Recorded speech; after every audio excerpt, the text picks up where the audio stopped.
What's going on, guys? Welcome back to BlackTideTV. Continuing on in our week of Call of Duty Modern Warfare Remastered today, I've been grinding very hard behind the scenes to collect as many depot credits as I possibly can with a potential supply drop opening later in the week, possibly even tomorrow. I'd just like to land on an even number somewhere above 400 depot credits and I'll be happy. It'll be a smaller opening, but I think with the amount of salvage that I've had stored up and with the opening itself, I should be able to get my hands on one of those new weapons for you guys and then create a new supply drop weapon review while I grind through and collect a bunch of more depot credits. So, potential supply drop opening tomorrow, but if that doesn't happen, if I don't hit my supply drop depot credit goal, I'll be doing something of an FAQ video. I've been asked the same questions about the game time and time again, and I'd like to answer some of those questions for you guys. So if you have any questions about Call of Duty Modern Warfare Remastered itself, leave them in the comment section down below, and maybe I'll get to your answers in tomorrow's video. That is, if it's not a supply drop opening. So those are some of the videos that I have planned coming up. But in today's video, I think we could do something a little bit silly, something that will definitely never happen at this point. This was actually part of wide speculation when Modern Warfare Remastered was first released, when we first started seeing supply drops added and how drastically changed the game was from Call of Duty 4. There were rumored attachments coming to the game which have since disappeared and never really resurfaced. I'll have another video on that coming very soon. But in today's video, we're discussing a completely other conversation that was happening amongst all of the chaos in the Call of Duty community: pro perks. Pro perks have only ever shown their head in 3 other Call of Duty games, so I forgive you if you haven't ever heard of them.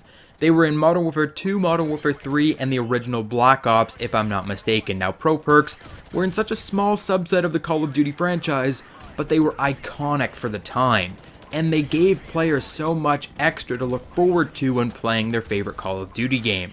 The idea of adding them to Modern Warfare Remastered was for longevity reasons, giving players the chance to do more. In Modern Warfare Remastered, we have all of the same maps, weapons, perks, equipment from Call of Duty 4, and a lot of players saw this as getting tiring very quickly, and pro perks were the answer to that, giving players something more to do, something to grind towards, and changing up the entire dynamic of the game. Of course, they added supply drop weapons, and that changes the dynamic in its own special way, but pro perks would have been different. They would have been really fun, really interesting. Now, if you're still staring at your screen, scratching your head, thinking, what the fuck is a pro perk? It's fairly self-explanatory.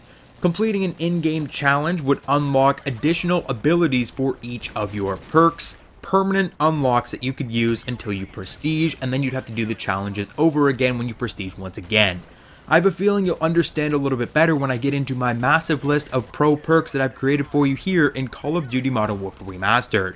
I've gone through all of the Perk 1, 2, and 3, the blues, the reds, the yellows, and I've created pro perk ideas for each of the perks. Now, some of these are going to be a little bit toxic and you will not agree with me, but I've tried my best to balance these to make them play off of each other. The thing is, we're looking at Modern Warfare Remastered perks here, and these are the most toxic perks that have ever existed in Call of Duty games. We're talking Stop and Power, Juggernaut, we're talking Dead Silence, which is still in Call of Duty games to this day, surprisingly. But if you have any better ideas for these perks as I'm going through them, let me know in the comment section down below, and let's get started. So in Perk 1, with some modern futuristic inspiration from, I believe it was Call of Duty Black Ops 3 to feature the C4 alarm, C4 times 2. When enemies run by, an alarm will go off, you can detonate for the kill. RPG 7 times 2, I've increased the damage of the RPGs themselves, only on enemy helicopters. Originally, an RPG cannot destroy an enemy helicopter in one shot. You have to hit that sucker and then shoot at it a bunch of times before it'll come down. With RPG 7 Pro'd, you can take down a helicopter with a single hit from an RPG. Special Grenades times 3 is one of those really toxic perks, and I thought the only option here is to include the tactical that's left out, the Smoke Grenade. With all of the other tacticals, you can have 3, stuns, flashes, but smoke is completely not included for some reason, so I didn't want to give smoke players 3 smoke grenades, but I've given them 2 if they pro tacticals times 3. Bomb Squad is an incredibly underrated perk in Call of Duty Modern Warfare Remastered, and so I've decided to benefit it with a few additional abilities, delaying enemy claymores and enemy C4 alarms, already playing off of my other pro perks. Claymore times 2. Well, the thing is, most snipers that use Claymore times 2 are stacked up in buildings with 3 entrances, so yes, I'm going there. Claymore times 3.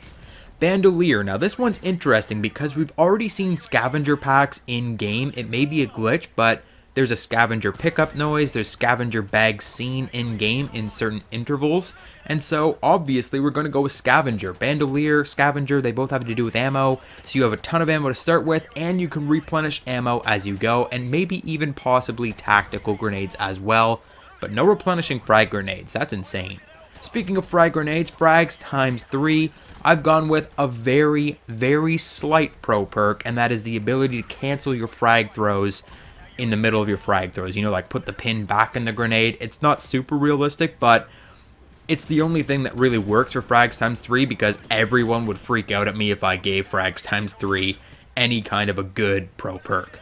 On to perk 2 now, the category responsible for dividing a majority of the Call of Duty community because of its incredibly overpowered abilities. Starting off with stopping power, I've gone with a very simple increase in damage to score streaks. In other words, the helicopter, so bullet damage to the helicopter will be increased. Juggernaut, I hate to do this, but it's the only one that really makes sense, and that is a higher tolerance for flash and stun grenades. So, kind of like a tactical mask built into your Juggernaut. It just makes sense. I hate to help out the Juggernaut users, but it's just there. Next up is Sonic Boom, and I've gone with a PhD flopper, no self-inflicted explosive damage from this point forward. When it comes to UAV Jammer, I would have suggested an invisible to thermal sight, but as previously mentioned, the attachments have since been removed from the game, and so instead I've gone with a classic cold-blooded perk, no red name or crosshair when targeted. Another option would be invisible to enemy helicopters. And now, I don't know about you guys, but I've always run Sleight of Hand alongside Quick Draw, so with Sleight of Hand Pro, you'll have the ability to aim down sights a little bit faster. When it comes to double tap, there really isn't an adjacent perk to double tap. It is so unique. I didn't want to increase the fire rate increase of double tap. I've just gone with swap weapons faster. I'll need some help with this one in the comment section down below. The final perk 2 is Overkill, which I've given the Modern Warfare 2 bling treatment. Both of your primary weapons can now sport 2 attachments each. This isn't necessarily overpowered because without stopping power, 2 attachments on a single weapon won't give you the battlefield advantage. When it comes to perk 3, Extreme Conditioning allows you to sprint for a longer distance. Extreme Conditioning Pro will allow you to sprint indefinitely. Steady Aim tightens your hip fire accuracy, and Steady Aim Pro will reduce your sprint out time, the time between sprinting and full stop firing, allowing you to fire faster after sprinting. With no better plan for Deep Impact, I've gone with increased damage Deep Impact, potentially no damage drop off when firing through obstacles. That one's a little iffy with me. Next, we're on to those beautiful toxic perk 3s, Last Stand and Martyrdom for Last Stand. I've said crawl and use equipment while in Last Stand, or just straight up Final Stand from Modern Warfare 2. And Martyrdom was a hard one. I thought maybe drop a cook grenade or maybe drop 2 grenades when you die. That one is a super toxic perk, I know. The challenge for it is a pain in the ass, but I can't really think of a balanced way to upgrade Martyrdom. Next is Iron Lungs, which pretty straightforward. Hold your breath indefinitely, just like the Extreme Conditioning. Eavesdrop is a terrible perk. Awful, awful perk in this game. It doesn't affect you whatsoever. It wasn't even that great in COD 4. So I've gone with a huge boost, which is louder enemy footsteps and a counter, a full-on counter to Dead Silence. And speaking of Dead Silence, I've gone with Plant Bombs silently because Dead Silence is already so overpowered, and there's enough bomb-based game modes in Modern Warfare Remastered for it to count. That concludes my list of Call of Duty Modern Warfare Remastered Pro perks. Let me know what I can change, what I can improve in the comment section down below. Let me know your list of pro perks. Hit the like button if you enjoyed the video, subscribe if you're new to the channel, and turn on your notifications. Don't forget to drop your Modern Warfare Remastered FAQs in the comment section down below, and I'll catch you guys on the next video.